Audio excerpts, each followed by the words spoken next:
Hi everyone, welcome to Songs utan art and me, Annika Göran Rodell, and my vlog about artful leadership for change and conversations in the blue sofa together with my mother, Gerd Göran, artist, 103 years old. Vi har fått en fråga från Inger. Hon frågar: vad är det som gör att det blir ett gott samtal? Ja. Har vi ett gott samtal? Absolut. Vi har ett gott samtal därför att jag känner trygghet inför dig. Jag tycker om dig. Det är lätt och vi känner varandra. Så det är lättare att ha ett gott samtal om man känner varandra? Ja, det tror jag är viktigt. Man kan få ett alldeles nytt samtal och sammanträffande där man direkt känner att man är lika av samma sort på något vis. Det där att man har lätt att känna sig öppen och att det stämmer med mig. Det måste man tänka, vad är det som gör det? Ja, men vad beror det på då? För jag menar, man kan ju vara någon man känner fast man kanske inte känner sig så trygg med den då. Nej, det är något väldigt djupt inom en. Det där är svårt att förklara det. Men vad är det som händer då när det är ett gott samtal? Vad är det som gör att det blir gott?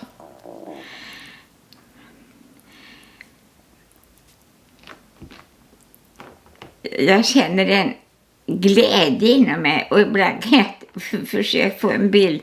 Jag tycker luften blommar omkring en. Det liksom vidgar sig. Man får plats för tankar och känslor. Är det som att det blir ett... Det är rum för det. Ja, blir det som ett resonansrum? Där ja, och det känner man tydligt. Och jag vet inte om jag har sagt förut, men när jag läste Martin Bubers Jag, du och jag, det. Och jag tycker det var sånt starkt begrepp för vad det handlar om. Jag, du, det vidgar sig, det har kraft, det har möjligheter. Och jag, det. Och det ramlar genast ner och dör, tycker jag.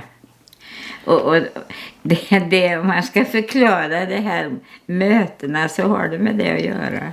Och jag tycker också det är spännande, jag brukar säga det där med att man ger varandra möjlighet att skapa ett resonansrum för varandra.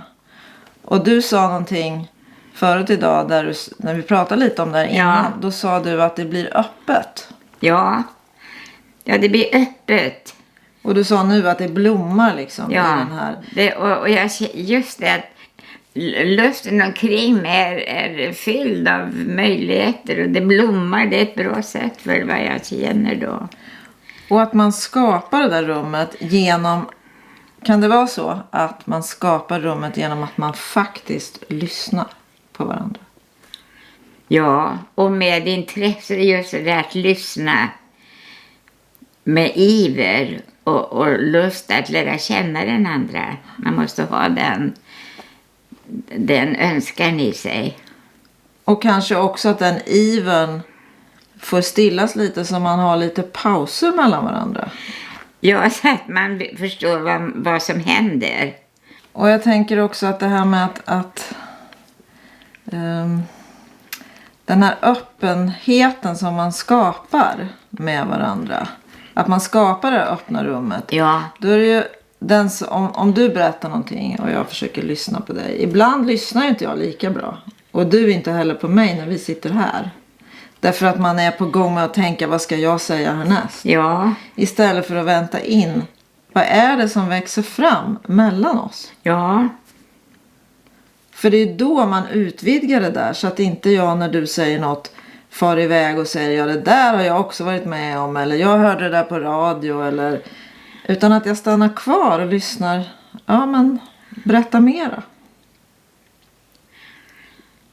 Men det är ju också en bekräftelse det du sa. Det var ju ingen motsättelse. Nej, men det kan bli så att då Ja. far det iväg. Så att Ja. om du berättar en berättelse. Ja, Och så säger jag att jag har varit med om samma sak och far iväg någon annanstans. Då Ja. har jag ju egentligen inte lyssnat på dig. kanske det. För vad var det Ja. egentligen? Eller, Ja, vad var det du sa egentligen? för du kanske berättade en berättelse som jag kunde fråga dig någonting mer om. Ja, Hur kändes det? Eller, ja nej, att man inte för hastigt bryter av. för vi har väldigt lätt att tänka, vad kan jag berätta nu? Ja, För att fylla ut det här samtalet istället för att lyssna och tänka och känna efter, vad händer i mig när jag lyssnar på det här? Hur kan jag vara tillsammans med dig utifrån det som växer fram mellan oss? Inte att jag drar iväg den någon annanstans. det där tycker jag är riktigt jag ska tänka på.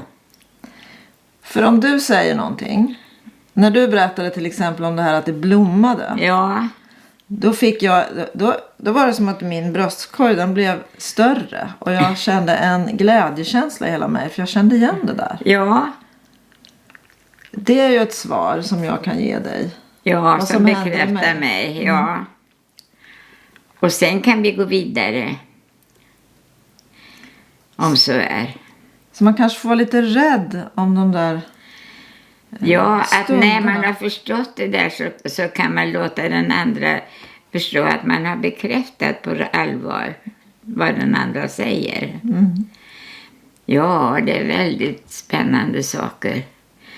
Och vad det betyder för oss att leva så här. Att få sådana möten. Kanske vi får vara ännu mer uppmärksamma på hur vi lyssnar på varandra då. Ja, men nu får vi göra det. Det ska jag tänka på i fortsättningen. Höra, vad menade du nu riktigt? Vad tänkte du? Och hur kändes det i dig? Ja. Och vad fick du för bilder? Ja, Vad fick du för tankar? ja men vi kanske får utveckla det här på något vis. Eller också har vi sagt väldigt mycket idag. Vi ser, men då stannar vi där då. Ja, Okay, thank you for listening to us and we hope you'll be back next week. Bye.